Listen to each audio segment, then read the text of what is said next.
Assalamualaikum warahmatullahi wabarakatuh. Saya Raden Kevin. Saat ini saya akan lanjut menjelaskan pemahaman saya tentang paralegal gugatan sederhana wan kasasi, yaitu materi dasar-dasar hukum keberatan di pengadilan negeri. Ah, Jadi tentang keberatan di yaitu keberatan satu, keberatan adalah upaya hukum terhadap putusan hakim dalam gugatan sederhana. Dua, jangka waktu 7 hari sejak putusan diucapkan atau setelah pemberitahuan putusan. Tiga, permohonan keberatan yang disertai dengan memori keberatan.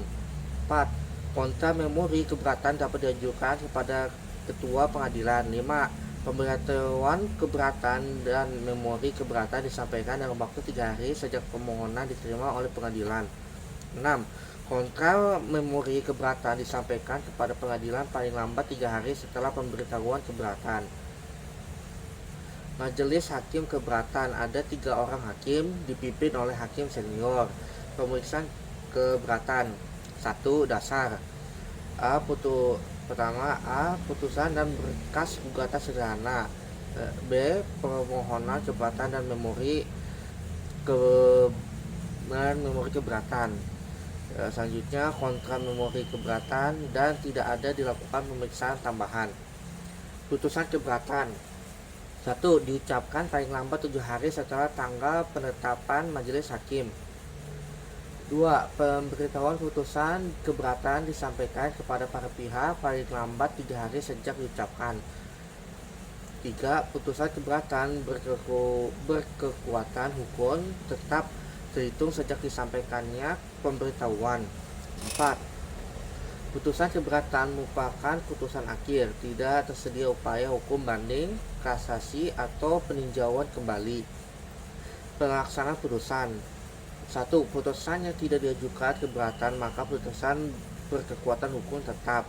2.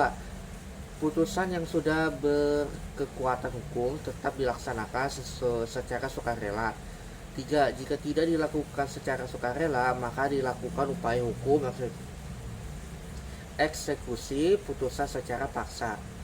Selanjutnya kita yaitu fungsi paralegal dalam pemeriksaan keberatan gugatan sederhana di pengadilan negeri. Ya. 1. Pendampingan dan konsultasi. Paralegal dapat memberikan konsultasi dan pendampingan kepada pihak yang mengajukan atau menanggapi keberatan. B. Membantu pihak-pihak tersebut memahami proses hukum, hak-hak mereka, dan kewajiban yang harus dipenuhi dalam gugatan sederhana. 2. Penyusunan dokumen. Paralegal berperan dalam membantu penyusunan dokumen hukum yang diperlukan dalam pemeriksaan keberatan gugatan sederhana dan memastikan bahwa dokumen tersebut disusun dengan tepat dan sesuai dengan peraturan yang berlaku. 3. Penelusuran hukum. Paralegal melakukan penelitian hukum untuk mendukung argumen yang diajukan dalam keberatan atau jawaban atas keberatan dan mencari preseden hukum, undang-undang, dan peraturan yang relevan yang dapat memperkuat posisi klien. 4. Administrasi dan pengarsipan.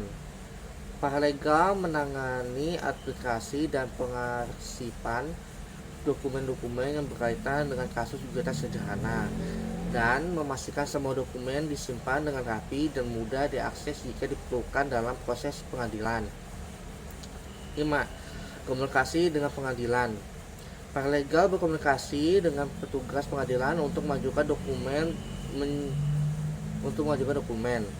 menjadwalkan sidang dan mengikuti perkembangan kasus, dan bertindak sebagai perantara antara klien dan pengadilan untuk memastikan bahwa semua prosedur dilaksanakan dengan benar.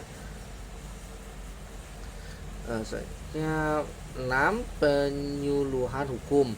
Paralegal dapat memberikan penyuluhan hukum kepada masyarakat untuk mengenai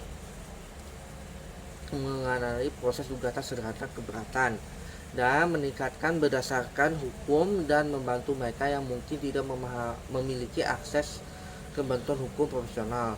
Contoh putusan gugatan sederhana itu bisa dilihat di buku kompilasi putusan gugatan, yaitu ini bukunya, bisa dilihat di sini ya, ini bukunya. Nah, sekian itu saja yang saya pahami, yang bisa saya dapat.